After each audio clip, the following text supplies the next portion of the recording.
Boker Tov, Beshem Hashem, Naaseh, Vinatzliach. On est ce matin le jeudi 18 du mois de mai. Je crois que c'est un jour férié en France, non? 18 mai. Oui. C'est quoi? L'Ascension. L'Ascension. Ok. Et on est le Kav Zaïn du mois de Iyar. Shiur anonyme, acheté par une personne que je bénis et que je remercie particulièrement de tout mon cœur, car il a acheté ce shiur pour la Refoua Shlema de Chaya Ruchama Esther Bat Rivka.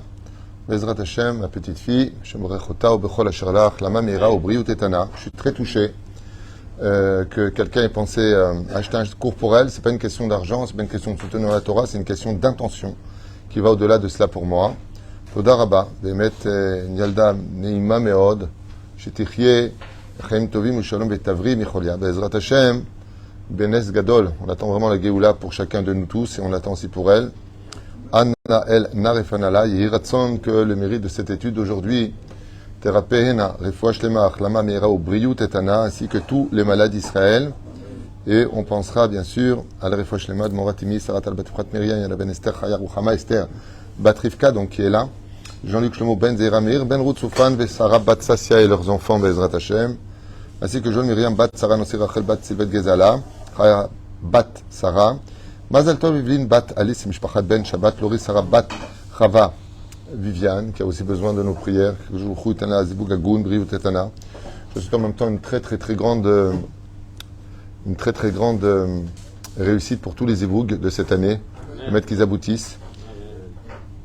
Que Mishpachotam Levet Avotam, qu'on entend Kol Sasson, ve Kol Simcha, Kol Khatan, ve Kol Kala. Shuot Venechamot, beaucoup de Shlom Bait. Le but c'est pas de se marier, c'est de le rester. Une fois qu'on est resté marié, il faut s'épanouir. ולאלף אלפי הבדלים לעילוי נשמת ג'יזל בת ציפורה, ג'רה יוסף בן ישראל זיתון, אליאן ססיה בת חנינה אסתר בת מרים מפוס כהן, סלמון פריג' בן פורטונה פטריסיה בת זעירה. יהי רצון שהקדוש ברוך הוא יברך אתכם ובכל אשר לכם תשכילו ותסרו ותרוויחו לחיים טובים ולשלום, אמן ואמן. Cette histoire a eu plusieurs récits, un peu différents les uns des autres, et il y a une raison à cela. Il y a eu dans cette histoire qu'on va raconter la raison officielle, qui ne pouvait pas être expliquée autrement, et la raison officieuse, celle qui s'est réellement passée sous les yeux des témoins oculaires, qui, pour ce même récit, on trouvera des versions différentes. Je suis moi-même allé sur place pour essayer de comprendre, parce que j'étais là-bas, un petit peu ces deux versions-là, avec des anciennes personnes qui connaissent parfaitement l'histoire qu'on va raconter. Et j'aimerais la partager avec vous, parce qu'elle illustre quelque chose de très grand, qui mérite vraiment notre attention à tous. Dans une maison à Tanger en 1817, de l'an de grâce 1817, professeur, on entend les cris d'une enfant qui vient de naître. C'est une enfant merveilleuse, et qui démontre déjà rapidement depuis son enfance, depuis son adolescence, une grande particularité. Son amour pour la Torah et les mitzvot est presque incomparable. Elle est d'une grande pudeur, due à sa beauté. Elle sait qu'elle est belle, un peu à l'image de Sarah Imenu qui se cache. Sarah Imenu, alayha shalom, se cachait. Pourquoi elle se cachait?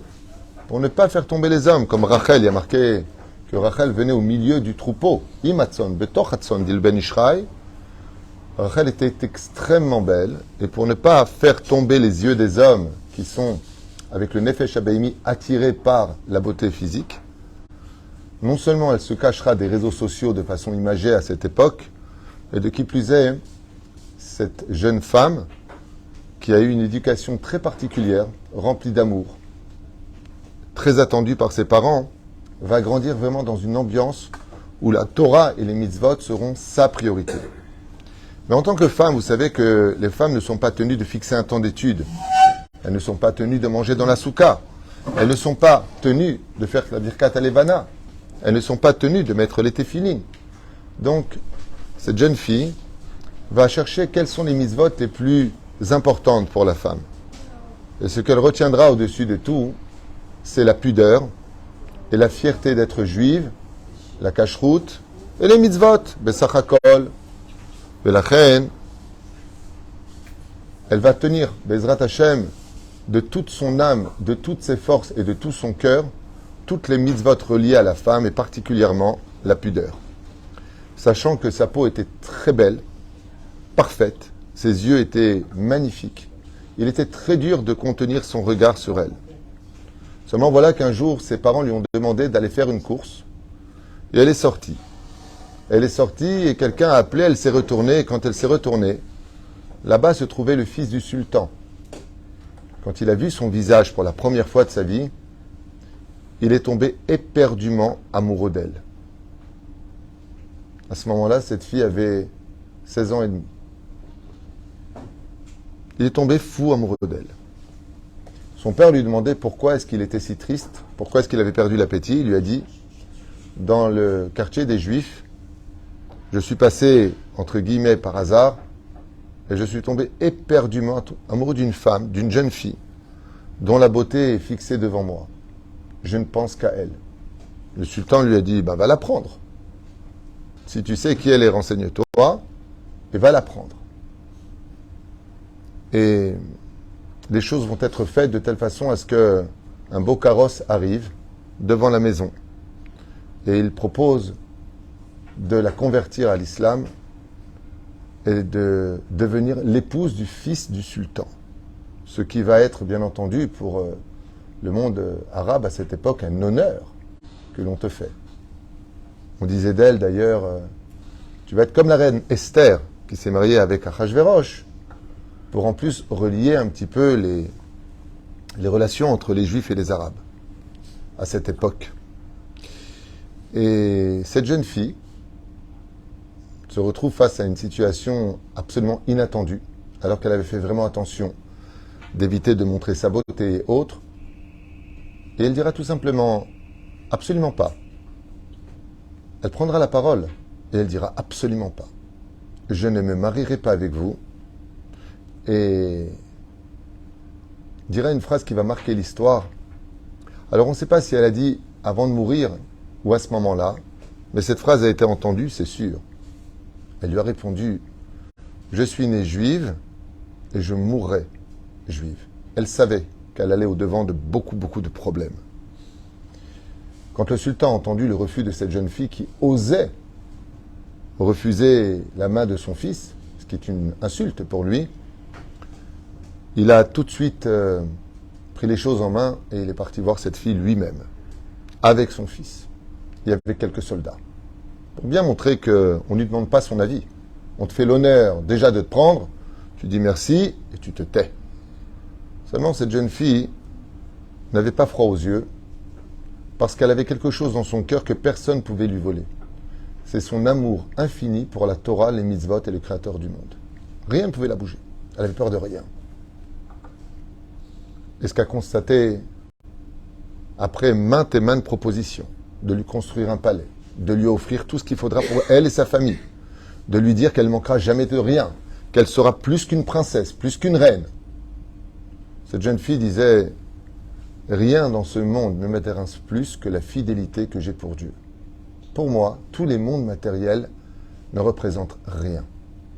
On est là aujourd'hui, demain on partira, et on ne prend rien avec soi. La sagesse de cette jeune fille, d'un côté, étonnait passionnément le sultan, et de l'autre côté, le fâchait fortement. D'un côté, était quelqu'un d'exceptionnel, mais de l'autre côté, était en train de me tenir tête. Je suis le sultan. Et pour tenir un peuple aussi compliqué, il fallait une main de fer. Donc, ils ont commencé à l'emmener dans de grandes souffrances. Alors, il y a plusieurs versions dans ce domaine qui dit qu'elle a été emmenée dans les prisons du Maroc, qui l'ont laissée des bords avec très peu d'eau, très peu de nourriture, pour lui montrer que les choses étaient à prendre au sérieux, mais sans esquinter sa beauté. Et puis voilà qu'au fur et à mesure de ses souffrances, elle a été torturée, mais toujours faisant très attention à ne pas esquinter sa beauté. Et quand ils se sont rendus compte qu'aucune souffrance, aucune menace et qu'aucune peur n'atteignait les portes de son cœur, ils ont décidé de mettre un terme à cette histoire. Et pour cela, puisque ta beauté, on ne peut pas l'obtenir, ils ont décidé de faire quelque chose de terrible. Ils l'ont emmenée dans un champ de ronces. Imaginez un champ défraîchi et de l'autre côté rempli de buissons, rempli d'épines. Ils ont emmené un cheval et ils l'ont attaché par les pieds. Elle était toujours extrêmement pudique, toujours souriante. Et quand ils l'ont mis par terre, à être traîné par le cheval dans les ronces qui vont déchiqueter sa peau et sa chair, le fils du sultan lui a dit « Tu réfléchis bien à ce que tu fais? Tu veux pas te convertir et m'épouser ?» Elle lui a répondu « Chez nous les juifs, il y a un très haut degré et j'en ai le mérite aujourd'hui. C'est de mourir d'un kiddush Hashem. Je suis née juive et je mourrai juive. » Alors, ils ont donné un coup sur les fesses du cheval qui a commencé à courir à travers les champs. Et voilà qu'au bout du premier tour dans les ronces, elle s'est mise à crier « Arrêtez, arrêtez, arrêtez !» Immédiatement, le sultan a ordonné qu'on cesse la course de ce cheval qui déchiquetait la peau de cette jeune fille qui avait à ce moment-là 17 ans. Et content de voir que la force finit par obtenir ce qu'elle veut, elle demande si on peut lui apporter des épingles. Et la personne comprend. Des épingles? Prendre des épingles? Pourquoi faire? Le sultan ordonne qu'on lui amène des épingles, ce qu'on appelle des épingles à nourrice, des choses comme ça. Et là, stupéfait, elle demande qu'on lui détache les mains parce qu'elle veut faire quelque chose de très important pour elle. Et sous les yeux de tous, alors que son corps était déjà imbibé de sang, qu'elle saignait de partout, qu'elle était déchiquetée de partout à vivre, cette jeune fille de 17 ans rentre dans sa chair à vif une épingle pour attacher sa robe. Parce qu'elle dit « Je suis désolée, mais ma robe remonte et je manque de pudeur. » Ce qui va faire verser les larmes de toutes les personnes qui étaient présentes face à ce spectacle absolument atroce. Et avec le sourire, elle se perce la chair pour bien attacher la robe de telle façon à ce qu'elle ne soit pas morte de façon impudique.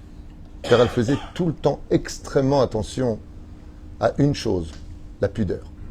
Nous, les femmes, on n'a pas beaucoup de mitzvot. On a la mitzvah de la cacheroute dans la cuisine, on a la mitzvah de la nida, on a la mitzvah de la pudeur, on a la mitzvah de pousser son mari à l'étude de la Torah. Mais on n'en a pas des millions, nous les femmes, puisqu'elles sont pturot, mitzvot, shazman, grama. Qui des mitzvot provoquées par le temps. Et quand le troisième tour sera fait, elle rendra son âme. Alors ensuite, il y a eu des versions qui disent que, pour servir d'exemple et imposer une peur, il lui aurait coupé la tête. Il y en a qui disent couper les mains aussi. Il y en a qui disent qu'ils l'ont démembré. Il y a eu plusieurs versions sur cela. Si vous allez, d'ailleurs, ça s'est passé quand elle avait 17 ans. Elle a rendu son âme, à l'âge donc de 17 ans, en 1834, dans la ville de Fès, où elle-même est enterrée là-bas. Donc je suppose que vous savez pourquoi je parle d'elle aujourd'hui, parce que c'est Saïloula, une jeune fille tout à fait inconnue, qui s'appelle Lala Solika. Exactement, c'est d'elle dont je parle. Cette fameuse Lala Solika, qui s'appelait Adjouel. D'accord? Alors, Lala Solika Adjouel, c'était le nom. Anilo Yodéa. Anilo Yodéa. Quand je sais, je dis. Quand je sais pas, je dis je sais pas. C'est une réponse aussi de dire je sais pas. En tout cas, aujourd'hui, c'est la photo que l'on met, vous la retrouverez ici d'ailleurs. Je vous la montre. Une photo d'elle, qui vraiment, si c'est sa gravure, parce qu'elle a... Voilà, je ne sais pas si vous voyez. En tout cas, voilà. Ce serait la photo. Je ne sais pas si vous voyez. Et elle a rendu vraiment son âme à l'âge de 17 ans. Bon, moi, je me suis intéressé à ces midotes. Et j'ai fait la gematria de Soulika Adjouel, qui fait exactement 185. Et 185 correspond exactement à son identité. Quelle est la phrase, d'après vous, de toute la Bible qui exprime le plus d'amour et de fidélité à Dieu de façon correspondante, adadite, c'est-à-dire dans les deux sens? Non, pas du tout. Je parle de Dieu. L'amour que nous portons à Dieu. Je pensais que vous allez me dire Ve'afta et Hashem, bechol levavecha ufran nafshecha ufran motra. Il y a une phrase encore plus forte que ça. Non, non. Écoute la question que je pose. Parce que tu vas me faire les 10 commandements, on ne va pas s'en sortir. Bonne réponse. Ça se trouve dans Shir HaShirim. Bonne réponse. Ani le dodi vedodili. Kipshuto. Gematria, sur le cas de Joël. Ani le dodi vedodili. Je suis à mon bien-aimé et mon bien-aimé est à moi. Elle a vécu 17 ans, Gematria Tov. Il y a des gens qui vivent 80 ans, 120 ans. On est en l'an de grâce 2023 et je peux vous dire que dans toutes les maisons juives du Maroc, dans le monde entier, aussi, celui qui a entendu cette histoire, qu'il soit de n'importe quel Eda, donc par exemple, je suis de parents d'origine tunisienne, eh bien, on parle d'elle aujourd'hui. Elle appartient à l'ensemble du peuple parce qu'elle a été un phare. Elle a été une image qu'on ne peut pas oublier. Alors que c'était une fille de Tanger qui est née là-bas et qui, Baruch Hashem, dans un amour incommensurable, a donné sa vie, quitte à souffrir en ce monde, parce qu'elle avait compris une chose que bien des femmes n'arrivent pas à comprendre. Moi, je me suis toujours posé la question, quand j'ai entendu pour la première fois, il y a plusieurs années en arrière, parce que c'est pas le premier cours que je fais sur elle, qu'est-ce qui pousse une fille à refuser une vie de reine au point d'arrêter un cheval dans sa course parmi les ronces pour dire, attendez, il y a un problème, ma robe remonte. Mais qu'est-ce que tu as compris, Soulika? Qu'est-ce que tu as compris, toi, que nous, on n'a pas compris? Ta beauté était incomparable. Tous les témoignages qu'on a d'elle disaient qu'elle était d'une beauté qui laissait stupéfait les hommes. Donc, qu'est-ce que les filles d'aujourd'hui n'auraient pas compris? C'est pas la même époque, c'est pas ceci. Mais une femme, ça reste une femme. Quand on lui propose un palais, de la douceur, elle aurait pu faire semblant, comme les marins, de se convertir, surtout que c'est une religion monothéiste, quelque part. Pourquoi? Ça aurait renforcé les relations, peut-être. La réponse est qu'elle a vu quelque chose que nous, on n'a pas vu. La gravité d'être impudique. La gravité d'être à se montrer dans les réseaux sociaux. La gravité de comprendre que si Dieu nous a fait beau, c'est pour lui et pas pour les autres. Ou pour son mari, quand on se marie. C'est le Pérouche Shadavar pour lequel, Bezrat Hashem, je demande au Créateur du monde de laisser Soulika monter jusqu'au Kisser Rahamim et qui prie pour la Refouach Lemach, la Mamira de tous les malades d'Israël, ou Bichlalam, Chaya Ruchama Esther Batrivka, qui est une jeune fille aussi pudique, qui est merveilleuse. Chaque jour, Khouten la Arbe Shanim Shel Lakir et Achatuna, Lakir et Yeladim, Ligdol Bezrat Hashem, Dieu peut tout. Chaque jour, Yerachem Alea, Bechol Asherla, et je bénis de tout mon cœur et remercie le ciel pour cette personne qui a acheté de façon anonyme ce chiour et qui a pensé au fait d'avoir parlé de ma petite fille, de prier pour elle. Bezrat Hashem Itbarach, en lui souhaitant une achlam et meira. Voilà, je voulais faire un petit clin d'œil à Soulika, qui donc j'étais sur sa tombe, j'étais prié sur sa tombe. C'est une tombe qui est très très visitée, elle est à Fès, très visitée. Tout le monde a prié là-bas. Beaucoup de gens qui ont des problèmes dans tous les domaines vont prier sur sa tombe à l'image des tzadikim et des tanaïm. Il y a quelque chose d'incroyable et je voudrais juste finir avec ça. Le domaine de la pudeur. J'avais fait un cours à l'époque qui s'appelle La pudeur n'a aucune logique. On pourrait très bien dire si Dieu il a fait une fille aussi belle, c'est pour qu'on la regarde, sinon on l'aurait pas créée. C'est comme l'histoire du voleur qui va faire une banque et qui dit si Dieu voulait pas que je prenne cet argent, il m'aurait pas laissé réussir. Shtuyot b'mitzagveniot. Voilà que ce sont des bêtises. Pour comprendre l'origine de ce qu'a compris Soulika, cette jeune fille qui était très assidue à l'amour de Dieu, à l'étude de la Torah, il faut revenir dans l'originalité de la gravité d'être impudique sur terre. Quand il y a eu la faute originelle, les âmes étaient spirituelles, que spirituelles. Et on était nus. Nu veut dire, au niveau du pshat, sans mitzvot. Au niveau du sod, on n'avait pas de peau, on n'avait pas de corps. Et sans le corps, l'homme ne peut pas pratiquer la Torah et les mitzvot. À la suite de la faute originelle, comme on a trahi Dieu, comment on dit le mot trahir en hébreu? Boged. Bagad. Livgod. Chemin infinitif. Verbe à l'infinitif, livgod. Beged. Ça veut dire quoi, beged? Un vêtement. Ça veut dire que le créateur du monde a créé le premier vêtement, Vayas Hashem Elohim Ketonot Or. Il a fabriqué le premier vêtement de peau. Et c'est quoi ce vêtement de peau dont on parle? Selon la Kabbale, on parle du corps humain. C'est-à-dire que le corps humain a réellement existé, et a donc quitté les mondes ésotériques, dès que Adam et Ève ont été renvoyés du Gan Eden. Ils ont été envoyés dans l'obscurité de ce monde qu'on appelle Aishtal Shilut Alamot Tatartonim, le plus bas des mondes, ici sur Terre, le monde de la Asiya, le monde de l'action. Et donc, si je comprends bien, le corps humain que nous avons, vient-il commémorer une gloire ou une honte? C'est une question simple que je pose. Il n'y a pas de piège. Une honte, puisque si je m'en réfère à la Bible, nous avons fauté, nous sommes cachés derrière l'arbre de la connaissance du bien et du mal, on se serait couvert avec une feuille de figue, selon la Torah, et Dieu, en fin de compte, Olam Chesed Ibané a créé le monde par le Chesed. La Gemara pose la question et elle dit, quel Chesed? Tchouva, il leur a fait des vêtements de peau, c'est-à-dire qu'il a recouvert leur honte.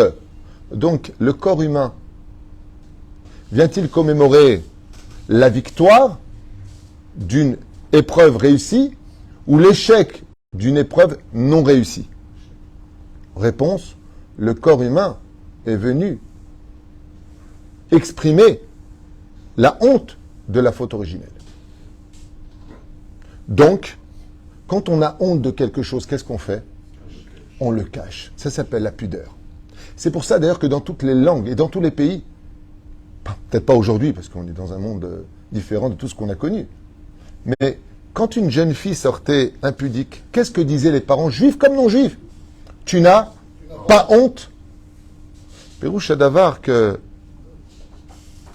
quand on veut réparer la raison, mamache, l'essence même de notre naissance, le pourquoi des choses, si bien entendu j'ai foi en la Bible, si j'y crois, si l'homme il pense qu'il vient du singe, il est évident qu'il va finir comme la planète des singes, hein. C'est ce qui va se passer pour lui. Effectivement, les singes ne marchent pas habillés, hein. On est bien d'accord. Et la reine, si tu crois en la Torah et que tu vois le processus, eh bien, les habits sont la réparation de la faute originelle. C'est pour cela que les habits vont nous permettre de travailler nos midot. Quelque chose d'incroyable. Vous verrez que dans votre comportement, vous n'allez pas vous comporter de la même façon si vous êtes en jeans, basket et petite chemise qu'en smoking. Bizarrement, vous allez voir un changement dans votre façon de vous comporter. C'est pas le même comportement. À quelques millimètres près, hein, c'est pas un changement radical, mais il y a un changement. On ne se comporte pas de la même façon. Tout comme on ne se comporte pas de la même façon quand on rentre à la maison habillé qu'on se met en pyjama. J'ai vu quelqu'un d'habillé, hein, il met sa jambe sur l'appui du fauteuil. Par contre, en pyjama, tu vois des positions, tu sais, quand on jette sur le fauteuil, un pied est là haut, un pied en bas. On est cool. D'accord? C'est pour cela que les vêtements permettent de travailler nos midot, nos vertus. Comment on dit un uniforme en hébreu? Madim, qui vient du mot midot. Les habits te permettent de travailler tes midot. C'est ce que dit la Gemara. Les vouchos chez la dame, zéou kevodo. Les vêtements d'un homme représentent son respect. Ça? Et merci.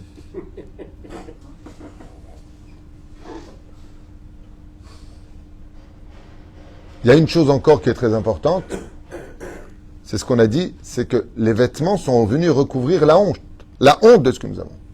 Comment on dit la honte en hébreu? Boucha. Comment on dit habille-toi en hébreu? Dites la bêche, lévouche. En hébreu, la racine qui vient du mot couvre ta honte. C'est pour cela que Solika Aléa Shalom, elle avait compris ce que je viens de vous dire. Et quand tu comprends, non pas comprendre, le mot n'est pas juste. Quand tu vis cela, quand tu es 100% sûr que c'est la vérité, que tu es venu réparer le Etz Hadat, que tu es venu mettre dans ce monde, en veillant à te recouvrir pour être un diamant à l'image des diamants, qu'on ne déplace jamais dans ce monde. Tu regardais les mecs, j'ai un diamant. Non. Un diamant, ça se cache. Ça a de la valeur. Et c'est lequel avait compris 3 choses. Je ne trahirai pas Dieu. Beged. J'irai jusqu'au bout de toutes mes midotes qui sont vertueuses. Et elle a arrêté le cheval parce qu'elle a dit, j'ai honte, on commence à voir mon corps. Alors ça ne veut pas dire qu'on doit vivre comme Batman, on ne voit plus rien. Aval, la Iloula de cette grande sadika doit être une grande remise en question pour nous les hommes et pour les femmes. Qu'une jeune fille aussi belle qu'elle, qui avait tout à ses pieds, a préféré mourir de façon absolument abjecte, mais rester fidèle à Dieu. Alors bien sûr, il y en a qui vont me dire, bah, elle est bête, moi je sais pas, n'importe quoi. C'est toujours des gens comme ça, qui comprennent rien à leur vie et qui sont toujours en train d'apporter leur opinion. Je sais pas que je critique, mais en attendant, j'ai une chose à leur dire à eux. Si je me réfère à la date de son décès, prenez votre calculatrice s'il vous plaît. Ouais. Ok. Faites-moi 1834 où elle a rendu l'âme. Et 2023, ça fait combien d'années qu'elle est morte? 2023 ? Non. De 1834 à 2023, ça fait 189 ans qu'on fait la Iloula de Solika. Voilà, c'est tout ce que j'ai à dire. Ça fait 189 années qui se sont écoulées.